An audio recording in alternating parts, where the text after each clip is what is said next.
तो देखा हमने कि व्यापारियों का क्या कुछ कहना था, क्योंकि उनकी जो प्रतिक्रियाएं हैं वो सुनना भी बहुत ज्यादा अति आवश्यक था। और इसी तरीके से 22 सितंबर को जम्मू बंद जब रहेगा उसके बाद प्रशासन द्वारा क्या कुछ फैसला लिया जाता है वो देखना अति आवश्यक है। और वहीं पर चलिए अब रुख करते हैं सांबा की तरफ। सांबा की अगर बात करें तो कोरोना के केसेज में जहां पर एक हमें देखने को मिली थी गिरावट, लेकिन वहीं पर अब सांबा जिले में कोरोना ने एक बार फिर दस्तक दे दी है। और आपको बता दें कि विजयपुर के गांव बाड़ा में सामने आए 2 संक्रमित, जिसके बाद से जिला प्रशासन ने बाड़ा को घोषित कर दिया है कंटेनमेंट जोन। और कंटेनमेंट जोन घोषित करने के बाद बाड़ा में पूरी तरीके की प्रतिक्रियाएं वहां पर देखने को मिल रही है। और साथ ही साथ रिस्ट्रिक्शंस की बात करें तो रिस्ट्रिक्शंस भी लगाई गई हैं। कल जिले को कोरोना मुक्त जहां पर हमें घोषित कर दिया गया था, अलग अलग जिले को कोरोना मुक्त घोषित कर दिया गया था, लेकिन वहीं पर 2 संक्रमित होने के बाद कंटेनमेंट जोन बना दिया गया था बाड़ा को, जहां पर अब वहां पर जो केसेस है उस पर भी नकेल कसने के लिए क्या कुछ तैयारियां की जा रही हैं वो देखना बहुत ज्यादा जरूरी है। और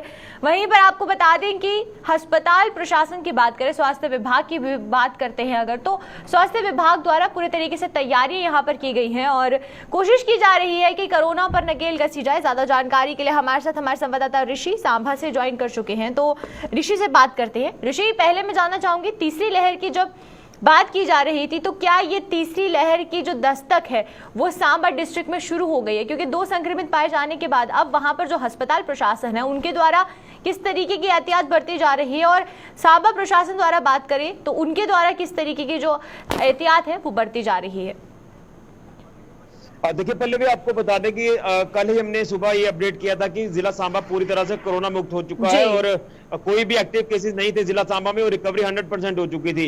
लेकिन शाम होते होते 2 नए मामले कोविड के सामने आए। और आपको बता दें कि जिस इलाके से ये मामले सामने आए ये विजयपुर तहसील के अंतर्गत एक इलाका आता है, बाड़ा इलाका। यहीं से एक मामला सबसे पहले पॉजिटिव आता है। एक ट्रैवलर है जो कि बाहर से ट्रैवल कर आता है, रेलवे स्टेशन पर वो रैट पॉजिटिव पाया जाता है और उसे घर पर जब होम आइसोलेशन में भेजा गया तो घर पर जाने के बाद उनके संपर्क में घर का एक जो व्यक्ति है वो भी पॉजिटिव आ जाता है। तो 2 मामले बाड़ा इलाके से सामने आने के बाद इस इलाके को माइक्रो कंटेनमेंट जोन भी घोषित कर दिया गया है प्रशासन द्वारा। और यहाँ पर जिला प्रशासन सांबा ने पाबंदियां भी लागू कर दी है। यहाँ इनवर्ड और आउटवर्ड मूवमेंट पर पूरी तरह से प्रतिबंध लगा दिया है। और जिस तरह से डेल्टा वेरिएंट जो वो देश के अलग अलग हिस्सों में देखा जा रहा है, तो उसी को देखते हुए प्रशासन ने किसी तरह का रिस्क नहीं लेना चाहा और इस इलाके में 2 मामले आने के बाद भी इस इलाके को माइक्रो कंटेनमेंट जोन घोषित कर दिया है। इससे पहले जब माइक्रो कंटेनमेंट जोन बनाए जाते थे तो 5-6 केसेस आने के बाद ही बनता था, लेकिन डेल्टा वेरिएंट को देखते हुए ये रिस्क नहीं लिया जाएगा। उसी को लेकर ये प्रशासन ने फैसला लिया कि इस इलाके को माइक्रो कंटेनमेंट जोन बनाना है।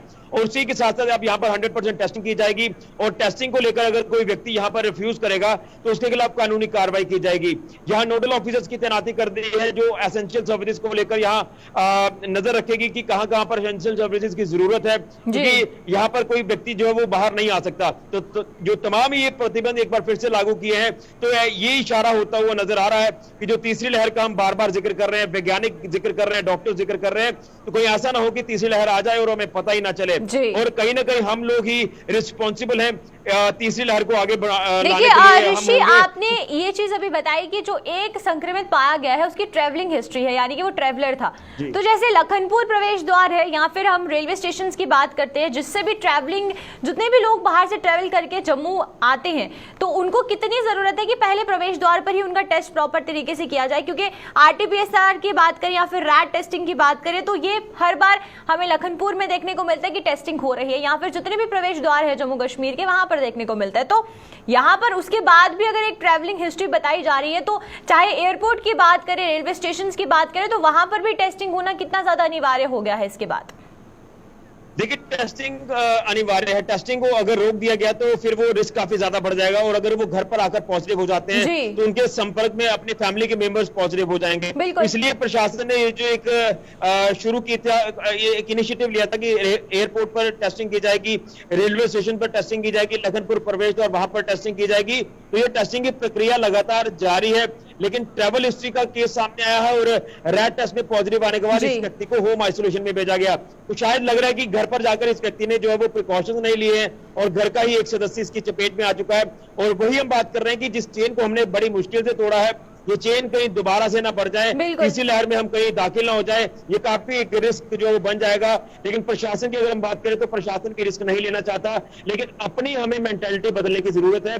हम पूरी तरह से लापरवाह हो चुके हैं। आप पब्लिक प्लेसेस पर देख सकते हैं, लोगों में वो डर खत्म हो चुका है कोरोना को लेकर। लगातार बिना मास्क के लोग नजर आते हैं, बिना सोशल डिस्टेंसिंग के नजर आते हैं, और कहीं ना कहीं यही सारी चीजें जो है ये तीसरी लहर को न्योता दे रही हैं। और हमें अभी ही समझ लेना चाहिए कि तीसरी लहर कभी भी आ सकती है, जिसको लेकर डॉक्टर्स कहते हैं, वैज्ञानिक कहते हैं। तो ये कहीं ना कहीं हमें मिलजुल कर काम करना होगा प्रशासन के साथ मिलकर, ताकि हम इस वायरस का शिकार जो तीसरी लहर का हम जिक्र कर रहे हैं उसका ना हो, क्योंकि हालात अभी काफी ज्यादा सामान्य भी हो चुके हैं, और नहीं तो आने वाले दिनों में काफी रिस्क जो है वो बढ़ जाएगा। जी चलिए, बहुत बहुत शुक्रिया ऋषि आपका हमारे साथ जुड़ने के लिए और तमाम जानकारी देने के लिए।